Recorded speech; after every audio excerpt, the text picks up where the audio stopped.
บรรดานรกทั้งหลายดังที่กล่าวมาทั้งหมดนี้เป็นสถานที่ปราศจากความสุขโดยสิ้นเชิง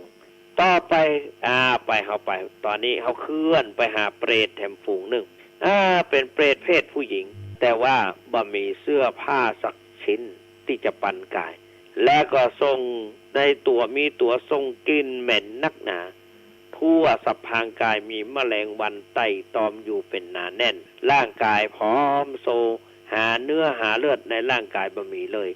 มีแต่หนังและเอ็นพอกกระดูกอยู่เท่านั้นเปรตตัวนี้ได้รับความอดอยากนักหนาหาสิ่งใดที่จะกินก็บ่ได้เลยตอนนานๆเมื่อหิวโหยสุดขีดจึงจะคลอดลูกกำลูกเวนออกมาสักตัวหนึ่งแล้วก็ฉีกกินเนื้อลูกของตนเคี้ยวกินมีชีวิตเป็นเป็ดแสนทุรนทุรายอยู่อย่างนี้เป็นเวลาหลายหมื่นปีพอหิวและบ่สามารถจะทนได้เกิดลูกทันทีทันใดแล้วก็ฉีกกินลูกตัวเก่าแต่ที่อ่านไปแล้วนั้นที่มาต้องเสวยกรรมเป็นเป็ดหน้าทุเรศทุรังอย่างนี้ก็เพราะว่าในชาติบางก่อนเมื่อเขายังเป็นมนุษย์ได้คือยาแก่หญิงที่มีครรภ์แท้งลูกมีจิตประกอบด้วยอกุศลกรรมไร้ความปราณีต่อทรัพย์ที่เกิดในครรภ์ประกอบกรรมทำเข็นอันเป็นบาปชั่วช้าลามกใจสกปรกด้วยโลภะเจตนาหวังจะได้ทรัพย์สินซึ่งเป็นค่าจ้างเพียงเล็กน้อยบ่คำนึงถึงบาปกรรมภายหน้าจะมาถึงแก่ตนอย่างใดในบัจจาพอสิ้นชีวิตก็ต้องมาเกิดเป็นผีเพศทนทุกขเวทนามีกายหน้าสังเวชสลดใจมามีสิ่งใดที่จะรับประทานต้องหิวโหยอดอยากผอมโซนักหนาจนต้องกินลูกของตัวเองในเปรตวิสัยนี้ด้วยอกุศลกรรมที่ทำมาแต่บางบันมีอยู่ดัดดื่นล่ำไปในปัจจุบันกว่าวันซืนได้ยินว่ามีหญิงคนหนึ่งพยายามคลอดลูกคลอดออกมาเสร็จก็ไปขว้างในทางขยะปัจจุบันนี้นักคือนุกสนานไปลืมตัวด้วยการไปมั่วสุมกันเสพสุรายาเมาหาได้ตีได้ตังมันก็ลืมตัวแล้วก็มาทำผิดได้ทำผิดนะคือผิดพลาดไปเสร็จแล้วก็มันฟ้องมันฟ้องกรรมอันบดีมันฟ้องที่เขาว่ามาหน้าคนมันฟ้องตัวเก่าเกิดลูกขึ้นมาในครรภ์ใหญ่มาถึงมันเนี่ยได้ดีเนี่ยผลสุดท้ายก็หาทางออกเพื่อจะเอาหน้ารอดแต่ว่าต้องฆ่าลูกตัวเก่าบางทีก็ต้องตายถึงแม่ถึงลูก เพราะว่าทำอย่างนั้นเนี่ยแล้วก็มีคนรับจ้างเคยได้ยินมาว่าบางคนเนี่ยไปชอบบีบชอบรีดไปฆ่ามันคือเป็นหลอดออกมากำเนิดฟังตัวเนี้ยนะจะต้องมาฆ่าลูกตัวเก่ากินลูกตัวเก่าพร้อมสูงอย่างนี้นะแล้วต่อไ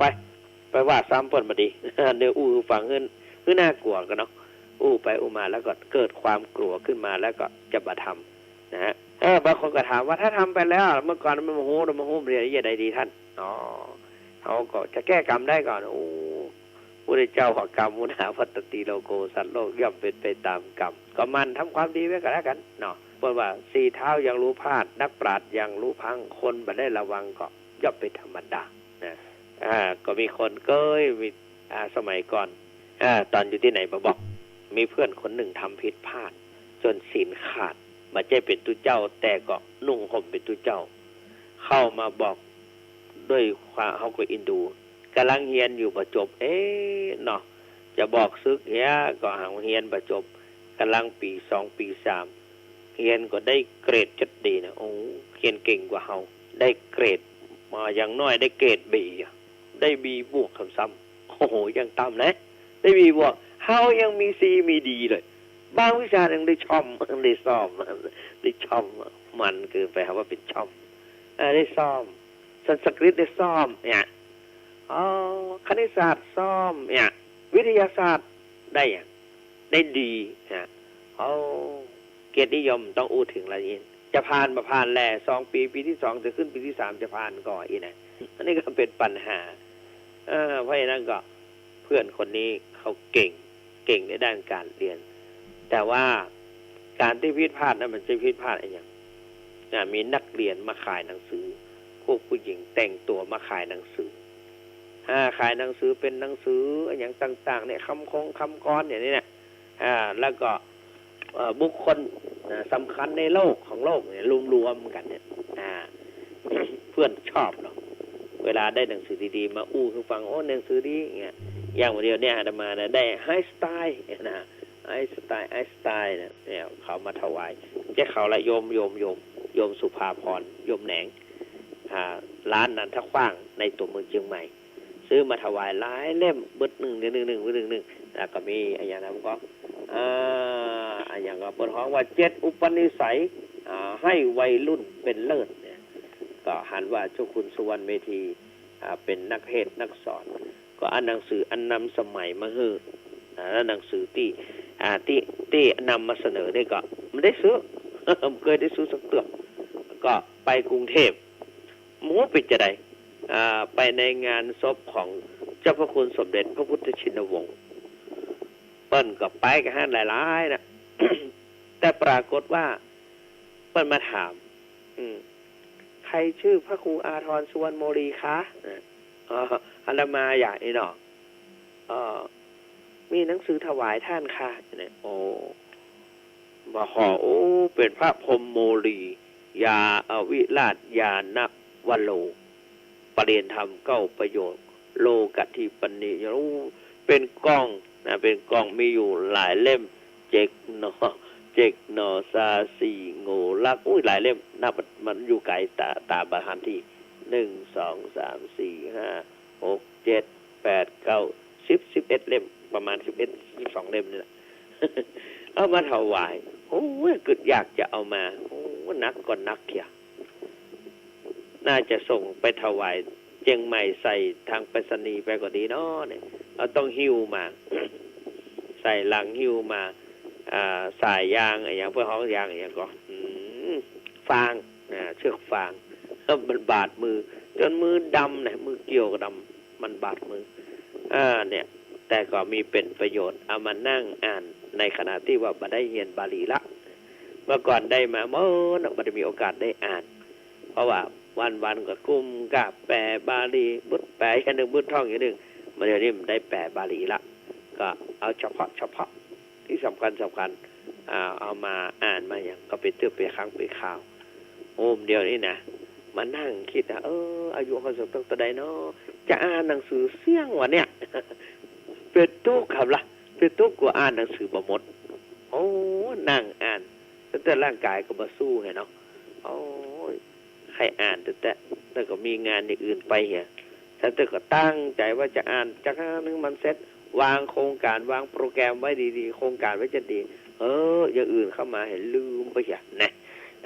ขี้ฝอยได้ นี่เอาต่อไป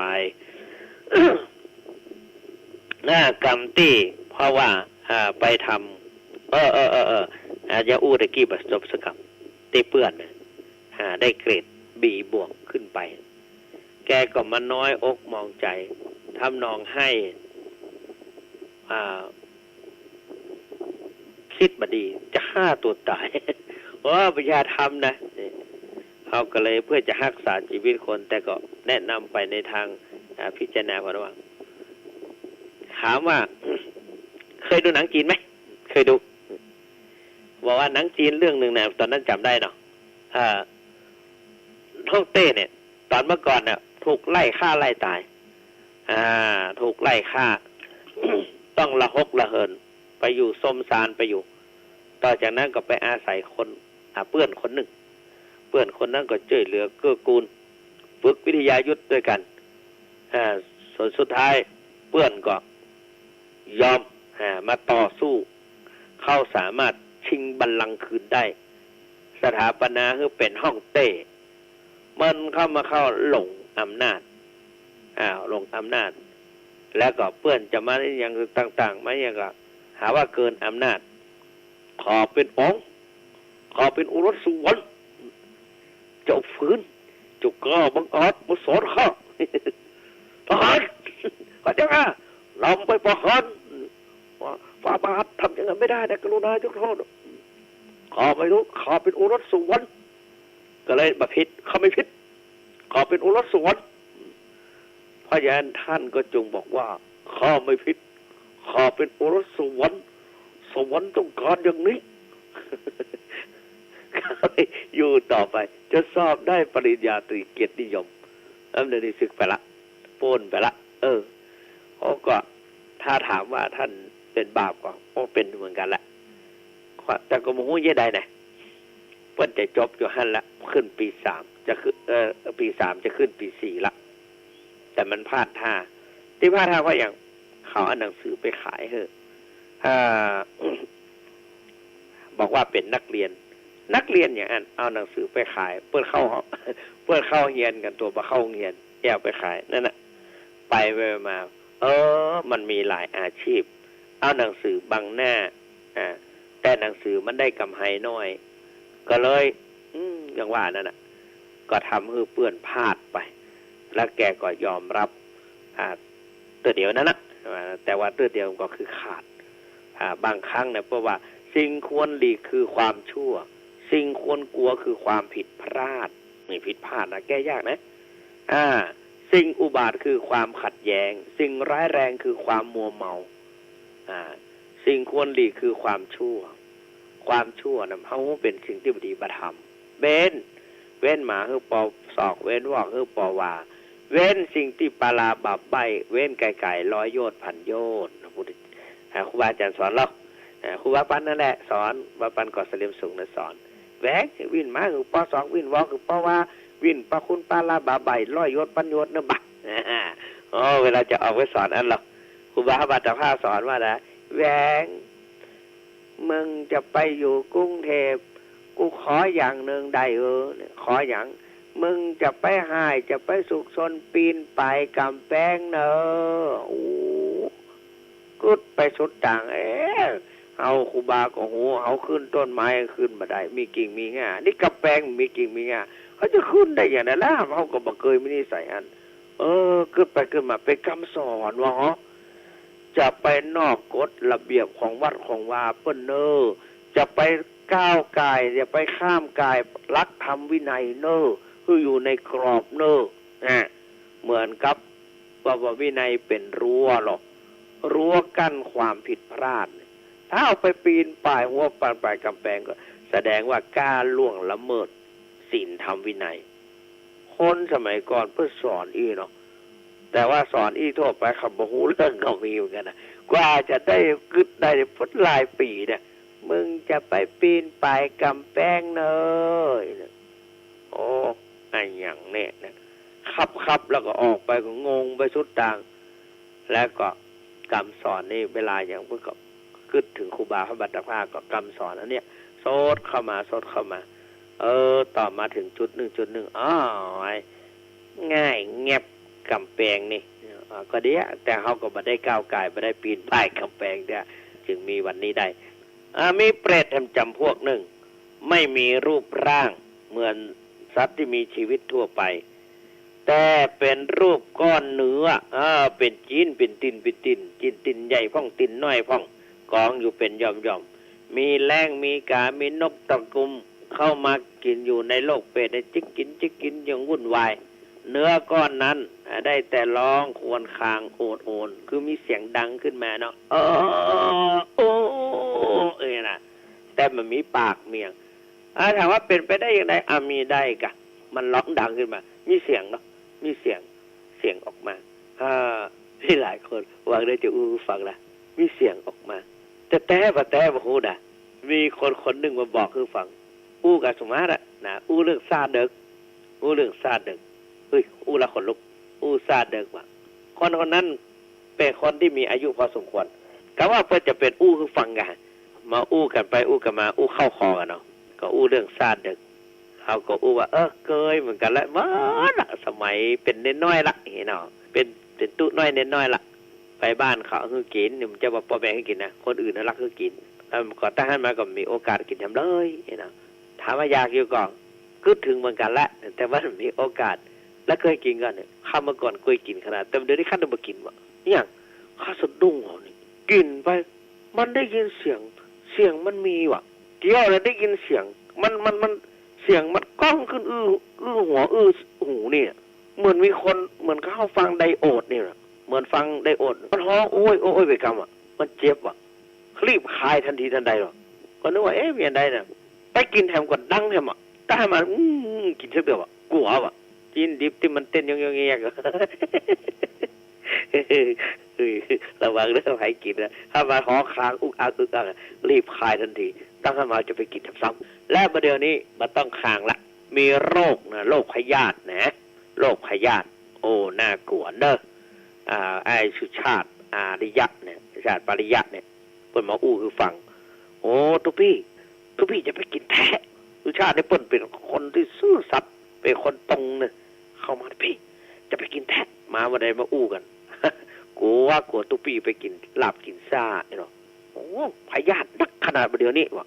โอ้สั่นเงินกลัวแต่แม้แต่พักแว่นก็จะไปกินเนอะวะ